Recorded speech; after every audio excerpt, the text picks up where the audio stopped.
Bizkaiko aberatsak dira diruzale, txerri erosle eta txorizo saltzaile. Dendaz bete dituzte Bilbon zazpikale, inoiz ez dute eman pausorik debalde. Burrukatzen bai dute diruaren alde.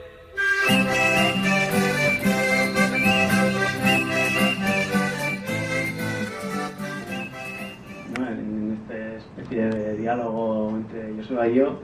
Entonces, bueno, yo lo que proponía era un poco hacer unas preguntas. Yo formularía preguntas a Joseba sobre un poco el proceso de Kutxabank y el momento en el que se encuentra, los pasos que se pronostican a corto y a medio plazo. Y luego, después de unas 7 preguntas que formular, y después de esta charla coloquia entre ambos, pues igual luego ya damos paso a las preguntas. Hay que entender que en estos momentos las Kutxas y el banco creado por las Kutxas es la única institución financiera que tiene este país, además, bueno, de las que se puedan sumar desde el ámbito privado o cooperativo, como puede ser Caja Laboral, pero la única entidad financiera creada por las instituciones y por los ciudadanos de este país que puede ayudarnos a la construcción nacional y social del país, ¿no? Bruselas. Por eso para nosotros es importante entender que las Kutxas han cumplido históricamente un papel para la economía del país y en ese sentido a futuro Kutxabank debiera de cumplir también un papel muy importante, pensando precisamente en cómo ayuda y cómo canaliza su potencialidad financiera a la economía productiva del país y no a la economía especulativa, o cómo se dedica simplemente a ser un banco que genera beneficios a costa de lo que sea, ¿no? Se ha comentado, por ejemplo, la compra de Cajasur o inversiones que en su día se hicieron en el Levante, o en estos momentos, por ejemplo, se deja caer Fagor y sin embargo pues se han invertido 500 millones de euros en el denominado banco malo, ¿no? Como decimos, se pone en marcha un proceso por parte de Europa impulsando procurando y motivando a los diferentes estados para que acaben con las cajas y se produzcan los procesos de bancarización. Esto se lleva en primer lugar en Italia, y hay que decir que en Italia desaparecieron, no han desaparecido todas las cajas en estos 6-7 años, y en el caso del Estado español también se puso en marcha la posibilidad de bancarización, se impulsó casi se obligaba a las cajas a convertirse en banco, y de ahí, por ejemplo, lo que ocurrió con la CAN, con la Caja de Ahorros de Navarra, que conjuntamente con otras cajas de ahorros creó banca cívica, y bueno, pues luego, como todo el mundo sabe, fue un absoluto desastre para el conjunto de los navarros, no tan desastre para aquellos que se quedaron con una buena parte de las dietas y del negocio, ¿no? Y bueno, ya, el acuerdo que llevaron a cabo PP y PNV, sobre todo, tenía como objetivo disminuir el poder de los ayuntamientos. ¿Para qué? Pues simplemente para disminuir el poder de Bildu. Se aprobó la ley de cajas, en tanto cuando ellos también llevaron a cabo un acuerdo entre el PP y el PNV para repartirse los 15 puestos del Consejo de Administración, y por lo tanto nombraron entre los dos partidos los 15 miembros. El Partido Socialista solo metió al final a un representante, pero porque era el presidente de la Vital y estaba obligado, pero no hicieron incluso ni acuerdo con el Partido Socialista. Y después, ya una vez aprobada la ley de cajas, se puso un proceso en marcha para organizar y elegir de nuevo las tres asambleas, y en ese proceso ya consiguieron embaucar al Partido Socialista, y ahí el Partido Popular, el PNV y el Partido Socialista se presentaron conjuntamente, tanto a clientes como en las entidades fundadoras, como en el conjunto, y ya llegaron a un acuerdo que trajo la situación que en estos momentos tenemos, que es pues, una mayoría casi aplastante con un Kutxabank no fue rescatado. Es un banco que no fue rescatado, no recibió ningún euro ni de Europa ni del FROB, y por lo tanto, si no recibió ningún euro de rescate, y ese memorándum era precisamente para marcar las líneas básicas en torno a ese rescate, ¿por qué hay que tenerlo como referencia? Primera reflexión. Segunda reflexión. En base a ese memorándum, nos dicen que ellos aprueban la ley de fundaciones, como ha comentado Pei.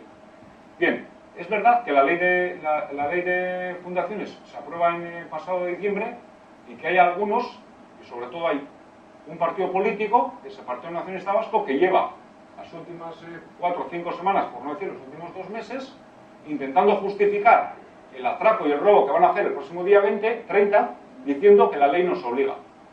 Bueno, lo que hay que decir es que la ley se aprobó el pasado 28 de diciembre, el Día de los Inocentes, y que esa ley fue aprobada con los votos del Partido Popular y los votos del PNV. O sea, dicen que nos obliga una ley que ellos también han aprobado. ¿Por qué no les importa que en el caso de CaixaBank la fundación controle a los bancos? Porque han desaparecido todos los políticos y han metido a tiburones financieros. Porque Carlos Slim es uno de los mayores millonarios del mundo, es a partir de ese momento, desde hace 3 semanas, uno de los patronos de CaixaBank, un millonario mexicano. Y eso lo han elegido los políticos, en este caso catalanes, que han hecho lo que en estos momentos van a llevar a cabo aquí el PNV, el Partido Socialista y el Partido Popular. Lo van a hacer, se van a elegir el próximo día 30 15 personas, y de esas 15 personas, solo 3 son renovables, las 3 personas que nombran las instituciones fundadoras. Pero entre ellos son los que eligen a sus sucesores. O sea, ellos son los que van a decidir quién les sucede a ellos. Y por tanto, pues, creo que ellos han acelerado todo. Yo creo que han acelerado, entre otras cosas, porque se han dado cuenta que en este país se ha abierto, hemos conseguido entre todos abrir un debate sobre lo que está ocurriendo. Como he dicho anteriormente, en Cataluña ellos lo han hecho casi sin debate alguno, no ha habido movilizaciones, no ha habido en ese sentido el debate que en estos momentos poco a poco hemos conseguido abrir aquí, y ellos se dan cuenta que poco a poco el debate se estaba abriendo y que era mejor cerrarlo cuanto antes, ¿no? Y corriendo y deprisa pues han planteado esta situación. Ante esta situación, nosotros ¿qué decimos? Pues algo tan simple como, en primer lugar, porque ellos mismos han decidido retrasar el caso de la Asamblea de Guipúzcoa hasta noviembre. Lo que decimos es, si la ley pone como plazo hasta el 31 de diciembre para convertirse en fundaciones, lo primero, bueno, no tenemos prisa, entre comillas, y por lo tanto suspendamos el planteamiento que en estos momentos tienen de llevar a cabo esa transformación en fundaciones el próximo día 30, y sentémonos en torno a una mesa y seamos capaces de llegar a un acuerdo. ¿Un acuerdo para qué? Pues para nosotros, para 2 cosas fundamentales que tienen que ver precisamente con el acuerdo que hemos mencionado al principio, y es: ¿estamos de acuerdo en que es malo la entrada de capital privado y que una vez que entra, como ha dicho Pello, no se sabe cómo termina, y que el capital privado solo busca el rendimiento, y que el rendimiento pues, no siempre tiene que ver con los intereses del país? Que en estos últimos meses, por ejemplo, Kutxabank no fue uno de los bancos que no dio crédito a favor y dejó caer Fagor, pero que sin embargo pues acaba de cerrar un acuerdo de refinanciación con el Corte Inglés. Bueno, pues si esto se hace ahora, ¿qué no podría pasar cuando entre capital en mecanismos que garanticen que esos 15 representantes en cada Rialde se eligen de forma proporcional y están representadas las formaciones políticas, las instituciones, los sindicatos, los agentes sociales? Y en definitiva, algo tan simple como lo que se hacía antes en las cuchas. En segundo lugar, que esa representación garantice no solo que se elige de forma representativa y proporcional esos 15, sino que esos 15 tendrán que dar constancia de su trabajo y rendir cuentas ante alguien más. No se trata de que elijamos a los 15 de forma proporcional y como EH Bildu consigue ya un mayor porcentaje, ya nos quedamos a gusto. No, solo decimos que esas 15 personas tendrán que rendir cuentas a una asamblea o a las instituciones del país o a lo que fuera, que tendríamos que hablar de eso. Y en tercer lugar, como hemos dicho anteriormente, desde luego que hay que hablar de cuál es la línea financiera, y que desde luego pues nos pensamos que tiene que ser un banco, bueno, que se dirija a la economía productiva del país, que nuestro objetivo no tiene por qué ser crecer y crecer, sino simplemente a llevar a la economía de este país y acabar con aberraciones como las que están llevando a cabo con los desahucios, con el IRPH o con un montón de ejemplos que podemos poner. Nosotros la pregunta, que a veces parece muy simple, pero es que a veces nos dicen que la economía es muy difícil, y al decirnos que es muy difícil, parece que no podemos responder a cosas muy simples. Pero el capital privado, ¿por qué quiere entrar en Cochabamba? Porque da dinero, ¿no? Y si da dinero, ¿por qué no puede entrar a la pública? Si quiere aumentar el capital, ¿por qué no puede crear las tres diputaciones y el gobierno de Gasteiz una sociedad pública de inversión y aumentar el capital de Cochabamba? Si da dinero, pues será mejor que el dinero se lo quede en las instituciones para poder llevar a cabo otro tipo de inversiones que no dárselo a un fondo, no sé si es del señor Carlos Slim o del banco o de Emilio Botín. A veces parece que los temas son tan difíciles, económicos, que no podemos hacer una pregunta tan simple. Pero si el capital privado quiere entrar es porque va a sacar tajada, ¿no? Bien comprando acciones o bien aumentando de capital.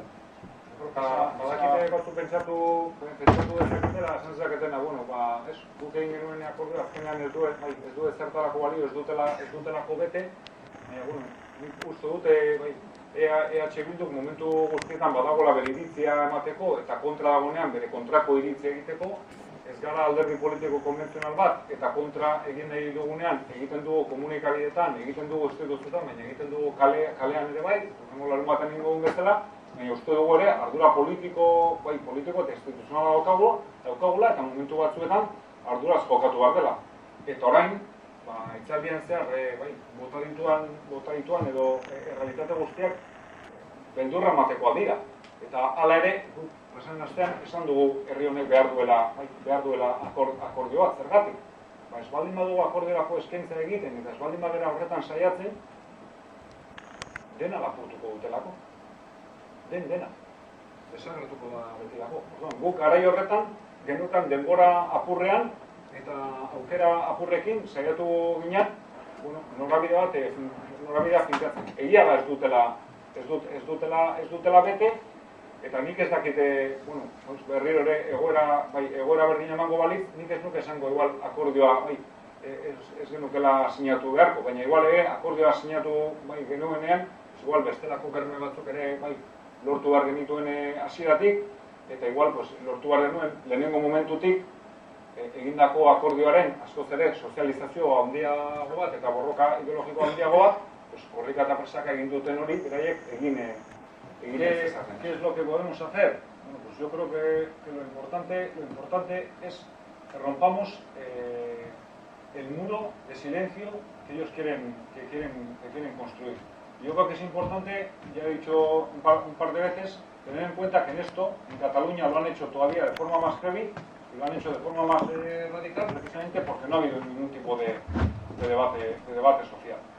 En segundo lugar, es verdad, nos ha dicho que igual no estamos consiguiendo activar de forma tan rápida como lo hacen ellos, pero bueno, es verdad que nosotros tenemos que seguir pensando que tenemos que seguir haciendo fuerza, si no se puede por dentro, desde fuera para condicionar su posición, ¿no? Y bueno, hay que creer, hay que ser capaces de pensar que si acabamos con ese muro de silencio, que si abrimos un debate, que si a la gente le contamos lo que verdaderamente está ocurriendo, vamos a moverles de posiciones, ¿no? Y es verdad que ellos harán todo lo posible para que eso no sea así. Es verdad que dentro de ellos, como hemos dicho, puede haber diferentes posiciones y nuestro objetivo tiene que ser moverles de esas posiciones. Lo hemos hecho con otros temas y lo tenemos que hacer con este. Es verdad que probablemente no consigamos paralizar esas asambleas del día 30. Es verdad que probablemente elegirán y pondrán a 15 de sus amigos en la BDK, en la fundación de la BDK, y 15 en la Vital. Pero ahí no ha acabado la batalla, porque el primer paso que dan es precisamente acabar con las asambleas, acabar con el único testigo incómodo que tienen, que es precisamente los compromisarios de EH Bildu, para poder, y de los sindicatos en la ILAB, para poder hacer lo que les venga en gana. Pero ese debate se va a dar a posteriori. Su objetivo, como se ha comentado anteriormente, no es solo hacerse con el poder repartirse las dietas, que probablemente también, sino que se lo digan a Martina. Pero aparte de eso, su objetivo es precisamente llevar a cabo la privatización. Y por lo tanto, esto no termina el día 30. En los próximos meses, la denominada ley de fundaciones habla de que habría hasta 5 años para llevar a cabo esa privatización. Bueno, por lo tanto, tenemos cinco años para seguir trabajando, seguir luchando y intentar condicionarles. Y alguien dirá, pues, pero después de todo lo que se está contando es difícil. Bueno, yo pondría un ejemplo que lo he comentado anteriormente, de ver cómo las cosas, de cómo pensamos que se pueden conseguir. Y es cuando el PNV de Guipúzcoa se ha sentido obligado la semana pasada a meter una enmienda diciendo que si en el futuro se obliga a Kutxa a vender acciones, sea la Diputación la que compre acciones, ya es una forma de reconocer que estamos ganando la batalla social. Que por lo tanto, igual no tiene que entrar capital privado, sino que las instituciones pueden comprar si hay que hacer una ampliación de capital. Bueno, si hacemos eso, lo podemos hacer también intentando acabar con el IRPH, como se está ganando también esa batalla, o con el tema de los desahucios. Ikale, inoiz ez dute eman pausorik debalde, burrukatzen bai dute diruaren alde.